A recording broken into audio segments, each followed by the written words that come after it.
With a hot start to the summer season, we saw record highs in the open qualifiers. As we move towards the group stages, a lower pressure best-of-3 system has brought a cooler start to this week. I'm RandomMinionCaster and welcome to Random's Rundown, where this week we'll be covering the opening of the Proving Grounds Summer Number 1 group stages.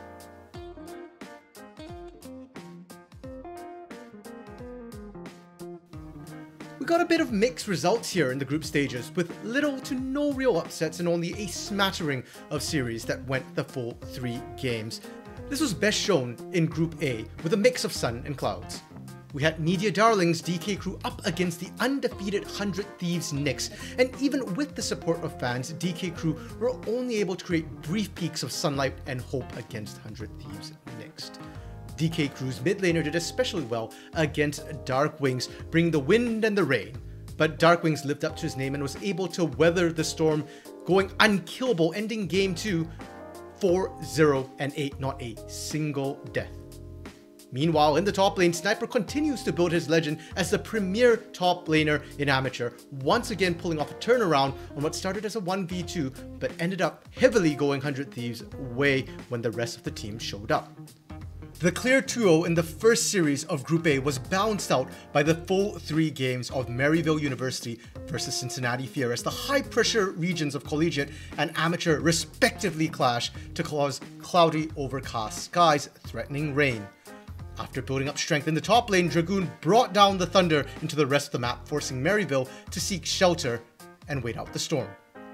However, Maryville were not about to give in to Fear there, as they bounced back strong, with APA leading the charge, brewing up a massive chaos storm. APA blew away Cincinnati Fear in teamfights all over the map. Nowhere on Summoner's Rift was safe, and the rest of Maryville were right on his heels, storm chasing and picking up the pieces. In spite of Fear's contest against Maryville, Group A ended with no upsets, as both 100 Thieves Knicks and Maryville moved up towards the winner's match. Group B was clear skies all the way, with both matches being straight 2-0s.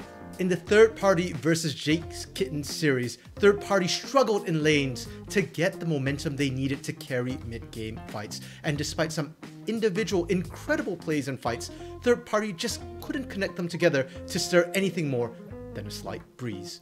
In contrast to that, newcomer to the amateur scene Aaron had some landslide victories on Talia and Wukong, picking up an unofficial quadra kill in the process.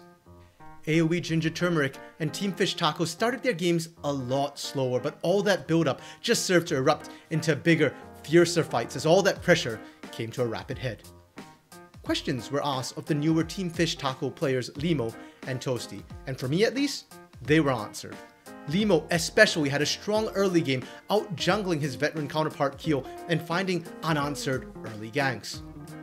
Sadly, a good ginger turmeric tea is a little like a tropical storm. The longer they brew, the spicier they get, and Ginger Turmeric's coach Argentum has been brewing these drafts a long time.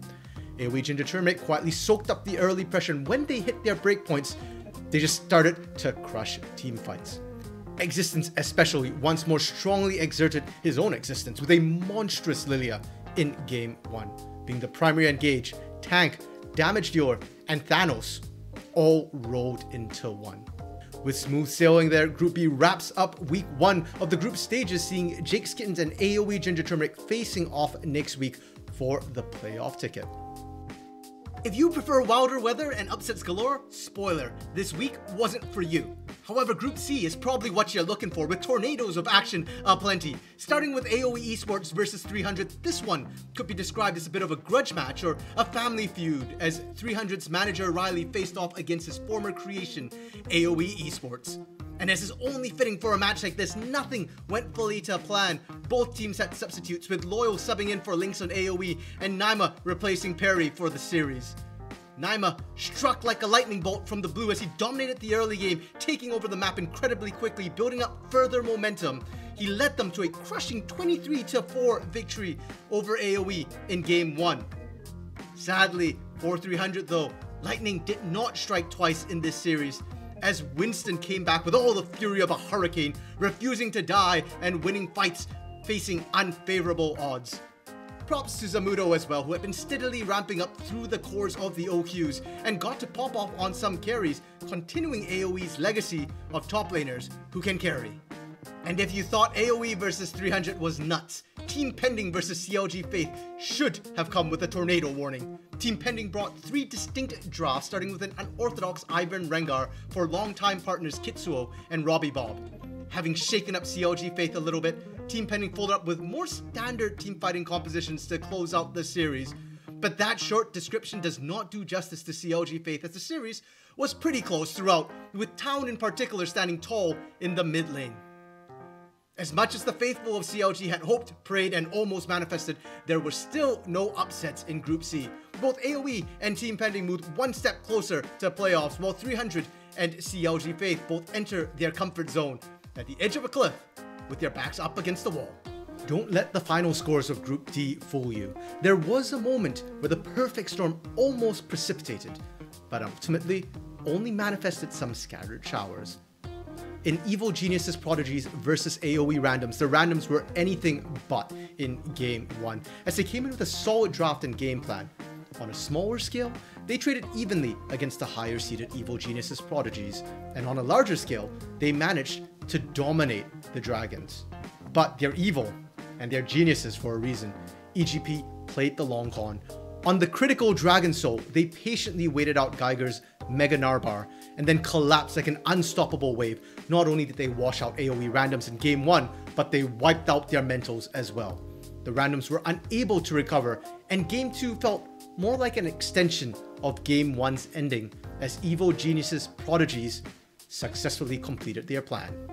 Supernova versus Taco Gaming saw the most drastic weather changes yet, as Supernova utterly swamped Taco Gaming for the first 20 minutes of Game 1. What should have been an easy closeout ended up stalling out, and Taco Gaming eventually scaled up to the point where Supernova just could not do anything with their early lead.